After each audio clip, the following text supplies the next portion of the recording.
Hello friends, स्वागत है आप सभी का सी बिबिकल आर्ट्स क्लासेस में। दोस्तों, आज की वीडियो में समाज शास्त्र के लास्ट चैप्टर के सामाजिक आंदोलन बहुत ही मोस्ट इंपॉर्टेंट है, क्योंकि इस चैप्टर से हर साल सवाल पूछे जाते हैं। बहुत ही इंपॉर्टेंट है, बहुत अच्छे तरीके से मैं समझाने की पूरी कोशिश करूंगा ताकि आपको अच्छे समझ में आ जाए।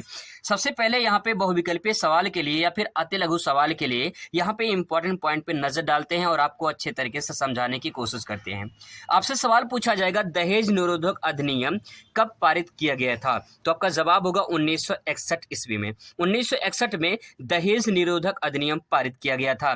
दहेज लेना और दहेज देना दोनों अपराध होता है, इसीलिए यहाँ पे एक अधिनियम का मतलब होता है कानून, एक एक्ट बनाया गया। कब बनाया गया? 1961 में। 1961 में जो है दहेज निरोधक अधिनियम बनाया गया। तो आपका आंसर क्या हो जाएगा? 1961 हो जाएगा। इसके बाद दोस्तों सवाल पूछेगा, विश्व महिला दिवस कब मनाया जाता है? तो सभी को पता है 8 मार्च को विश्व महिला दिवस मनाया जाता है। ये बहुत ही मोस्ट इंपॉर्टेंट है, इसको ध्यान में रखेंगे। ब्रह्म समाज की स्थापना कब हुई थी? तो ब्रह्म समाज की स्थापना 1828 में राजा राम मोहन राय ने किया था। कौन? राजा राम। अब देखिए यहाँ पे राम कॉमन है, ठीक है, यहाँ ब्रह्मा जी कॉमन है, ब्रह्म ले लेंगे, यहाँ पे राम ले लेंगे।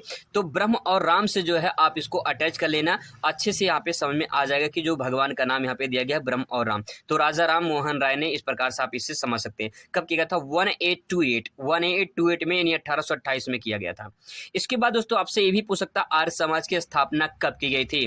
1875 में किया था दयानंद सरस्वती ने। देखिए, आर्य को दया आई थी किस पे? सरस्वती जी को, ठीक है। आर्यों पे दया आई थी किसकी? सरस्वती जी को दया आई थी। तो 1875 में आर्य समाज की स्थापना हुई थी। इस प्रकार से थोड़ा ट्रिक लगाएंगे तो आपको आसानी से याद हो जाएगा।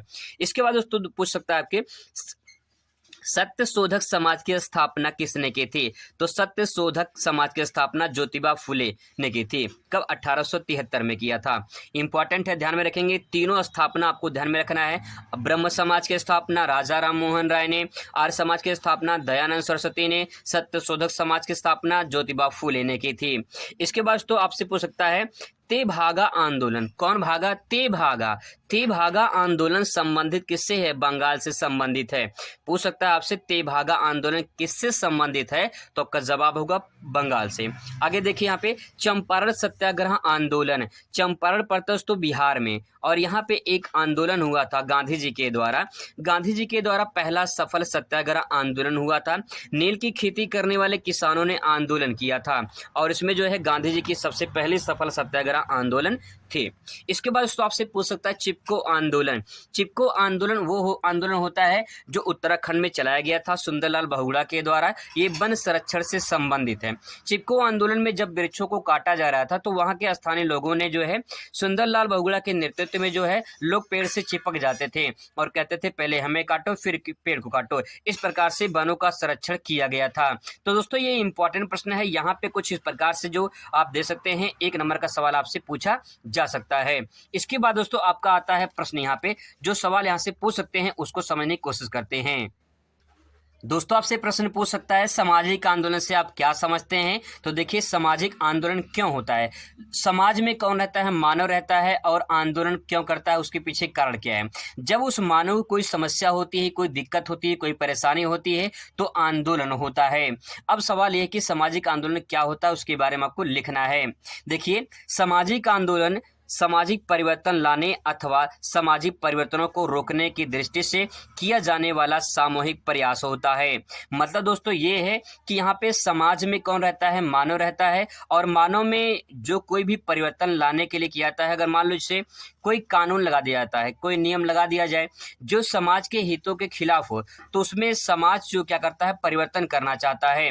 जैसे संविधान में संशोधन होता है, उसी प्रकार से समाज में अगर कोई नियम लागू होता है या कुछ भी समाज में कोई विपत्ति या आपत्ति कुछ भी समस्याएं होती हैं तो समाज में उसको परिवर्तन जो है करना होता है। और उसी सामाजिक परिवर्तन के प्रयास को जो है कोई अकेला नहीं करता है। कैसा परिवर्तन होता है? सामूहिक होता है। इसलिए सामूहिक प्रयास को सामाजिक आंदोलन के नाम से जाना जाता है। इस बात को आप ऐसे ले सकते हैं, जब एक किसी संस्था या समाज के द्वारा समाज में व्याप्त बुराइयों को दूर करने के लिए समाज में परिवर्तन लाते हैं तो इसे सामाजिक आंदोलन कहा जाता है। बहुत ही आसान शब्दों में लिखा गया है, आप इसे आसानी से समझ सकते हैं। जब किसी संस्था द्वारा, किसी समाज के द्वारा जो समाज में व्याप्त बुराइयां होती हैं उसको खत्म कर देने के लिए समाज के द्वारा लोग परिवर्तन चाहते हैं, परिवर्तन लाते हैं, और जो परिवर्तन होता है उसी को सामाजिक आंदोलन के नाम से जाना जाता है। ठीक है, अगर आपसे पूछ ले सामाजिक आंदोलन की प्रमुख विशेषताएं क्या हैं, तो आपको विशेषता में क्या लिखना है। देखिए, मैंने आपको पिछले वीडियो में बताया था लॉन्ग क्वेश्चन का तरीका, तो लॉन्ग क्वेश्चन में देखिए कैसे क्वेश्चन पूछा जाता है, इसको आप जरूर देखिए। विशेषता में क्या ले सकते हैं, इसको समझने की कोशिश करते हैं। सबसे पहला दोस्तों यहाँ पे लिख सकते हैं, सबसे पहला पॉइंट, समाज हित के लिए आंदोलन। यानी जो आंदोलन होता है वो किसके लिए होता है, समाज के लिए होता है, समाज के हितों के लिए होता है, समाज की भलाई के लिए होता है। तो अगर आप हेडिंग समझ जाओगे तो आप इसके अंदर आसानी से बनाकर भी लिख सकते हो, क्योंकि समाज में आप रहते हैं तो आप सामाजिक आंदोलन के बारे में थोड़ा मोड़ा जानते होंगे, नहीं जानते हैं तो समझने का प्रयास करेंगे, जान जाएंगे। सामाजिक हित के लिए आप कहाँ रहते हैं, समाज में रहते हैं। अगर समाज में कोई बुराइयां प्राप्त हो गई हैं, कोई बुराइयां अगर आ जाती है तो उसको समाज के हितों के लिए ही किया जाता है। समाज के अंदर व्याप्त बुराई को दूर करने के लिए सामाजिक आंदोलन होता है, जिसे सामाजिक हित के लिए किया जाता है। इस प्रकार से समझ सकते हैं, पहला पॉइंट हो जाएगा सामाजिक हित के लिए जो आंदोलन होता है वो सामाजिक हित के लिए होता है।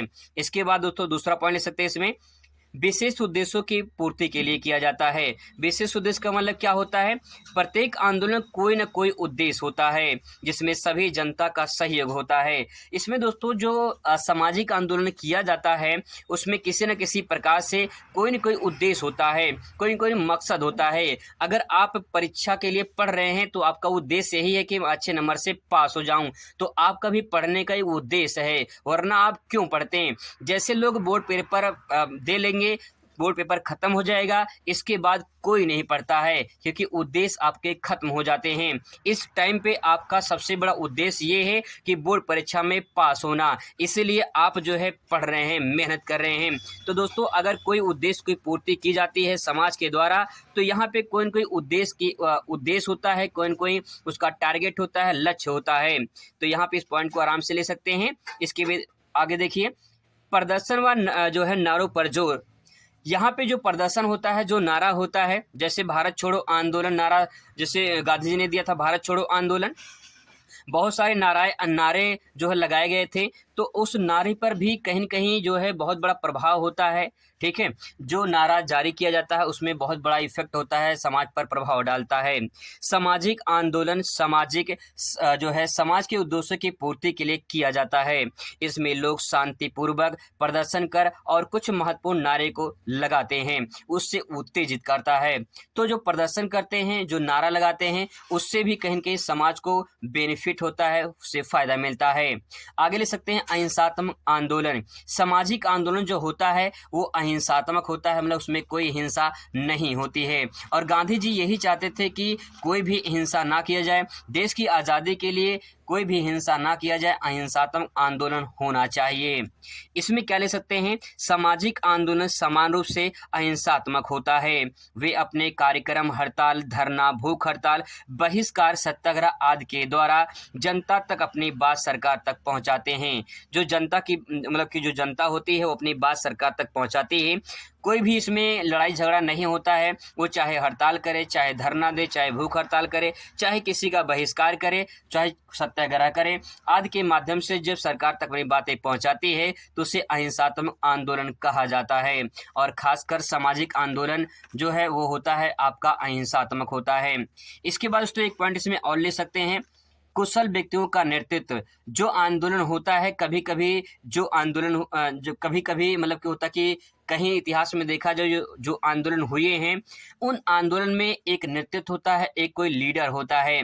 अगर बात करें जैसे देश की आज़ादी में, तो देश की आज़ादी में महात्मा गांधी का नाम बहुत ज़्यादा आता है, सुभाष चंद्र बोस, नेताजी सुभाष चंद्र बोस का नाम भी आता है, और बहुत सारे लोग, मंगल पांडे, बहुत सारे लोगों का नाम आता है। तो कहीं न कहीं ये जो नाम आता है इनसे एक नेतृत्व करते हैं, अपने आप को जो है समाज के आगे लेकर आते हैं और उस आंदोलन की अगुवाई करते हैं। तो इसमें क्या ले सकते हैं, भारत में कोई न कोई कुशल व्यक्ति नेतृत्व करता है। जैसे भारत छोड़ो आंदोलन, नमक सत्याग्रह आंदोलन, ये महात्मा गांधी ने किया था। इस प्रकार से आप आसानी से समझ सकते हो।